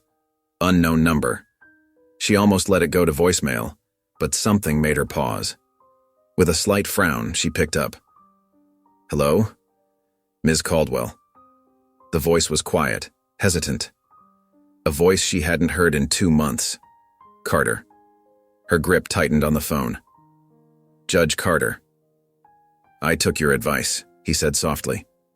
Imani leaned back in her chair, her free hand drumming against her desk. What advice would that be? About making things right. He cleared his throat. I'm writing a book. Imani's eyebrows shot up. Of all the things she'd expected him to say, this wasn't one of them. On what? Racial bias in the courts, Carter replied. His voice grew stronger as he continued. My own, and others. The patterns, the prejudices we don't even realize we're carrying, the lives we've ruined. Silence filled the line. Imani stared at the case files on her desk, thinking of all the people who'd faced judges like Carter. All the lives altered by a system that was supposed to protect them. I'm not looking for forgiveness, Carter added quickly. I thought you should know. Imani twirled a pen between her fingers, considering her response. Part of her wanted to hang up, to dismiss this as another attempt at redemption, but another part recognized the weight of what he was doing. A smirk tugged at her lips. We'll see if it's any good. Without waiting for his response, she ended the call. She set her phone down and turned back to her files. She wasn't ready to forgive Carter. Might never be ready. But she was willing to watch what he did next. The afternoon sun streamed through the tall courthouse windows, casting long shadows across the polished floor. Imani Caldwell stood at the podium, her navy blazer crisp and professional, her stance confident. The young defendant, Marcus Thompson, sat nervously behind her, his hands clasped tightly in his lap. Judge Malcolm Reyes peered down from the bench where Carter once sat. His expression was unreadable as Imani presented her case. Your Honor, Imani's voice rang clear and strong through the courtroom.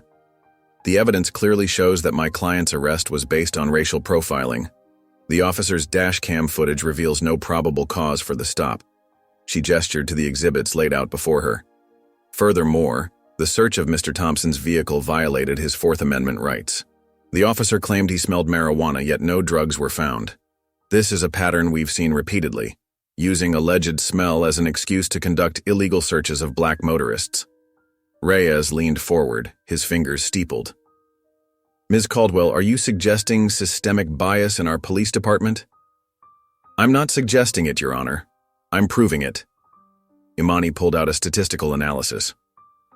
Over the past year, black drivers in this district were 3 times more likely to be searched during routine traffic stops, despite lower rates of contraband being found.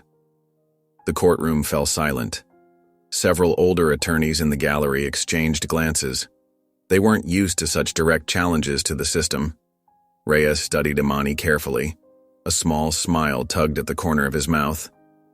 You remind me of your father. Imani stood straighter, chin lifted. Good. He's a damn good judge. Reyes nodded slowly, considering her words. Then let's see if you're a damn good lawyer. He picked up the case file, reviewing it one final time. Based on the evidence presented, I find the search was indeed conducted without proper probable cause. The evidence obtained is therefore inadmissible. He looked directly at Marcus. Case dismissed. Relief washed over Marcus's face as he hugged his mother, who had tears streaming down her cheeks.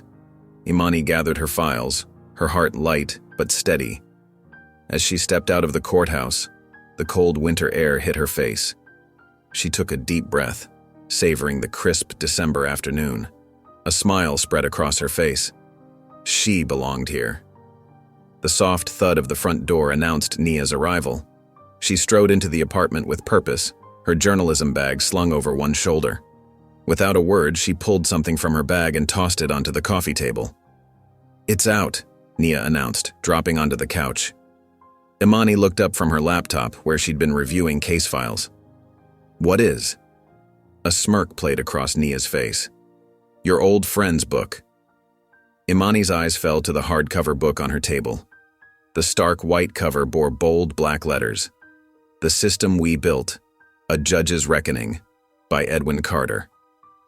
Her stomach tightened at the sight of his name. Well, Imani said, her voice carefully neutral. He actually did it. Nia grabbed the book and started flipping through its pages. Oh, he did more than that. Listen to this. She cleared her throat and began reading aloud. For decades, I convinced myself that my harsh sentences were about maintaining order. I failed to see how my own biases shaped every ruling, every life I affected. Imani's hands tensed in her lap as she listened. Nia continued reading random passages. He talks about Jamal Richardson's case, Nia said, scanning another page. Names, dates, details, he's not holding back. Convenient timing, Imani muttered, now that his career is over. Maybe, Nia conceded. But look at this section on systemic racism in sentencing guidelines. He's exposing everything, including himself.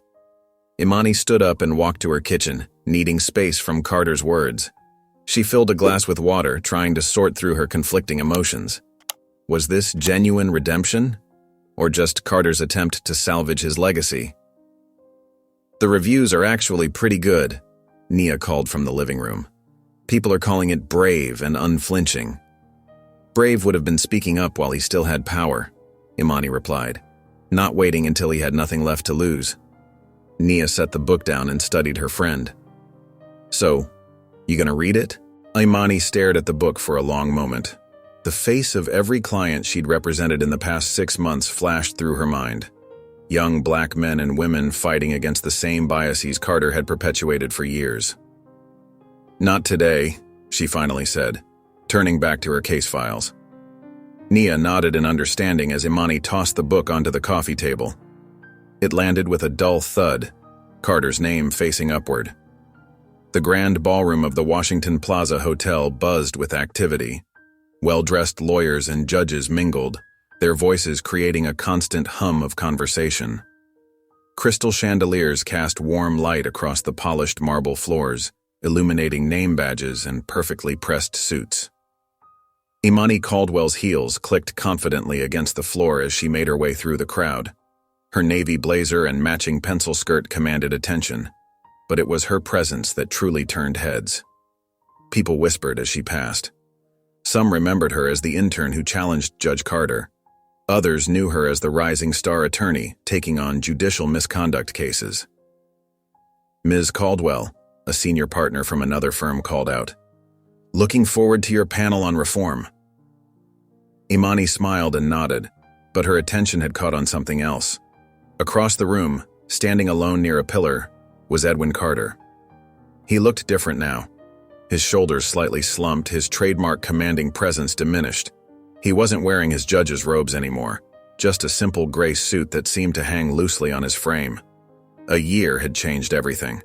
The man who once ruled his courtroom with arrogant authority now stood on the sidelines, watching others navigate the world he'd lost. A few people nodded politely to him as they passed, but none stopped to chat. The former judge had become a ghost in his own world. Carter's eyes met hers across the room. After a moment's hesitation, he began walking toward her. His steps were measured, careful, nothing like his former confident stride. "Ms. Caldwell," he said, his voice quieter than she remembered. "Mr. Carter," she replied evenly. He cleared his throat. "You read it?" "Some of it," Imani said flatly, knowing he meant his book. "And?" Imani studied him for a moment. The arrogance was gone from his eyes, replaced by something that looked like genuine uncertainty. "It's a start," she said finally. A heavy silence fell between them.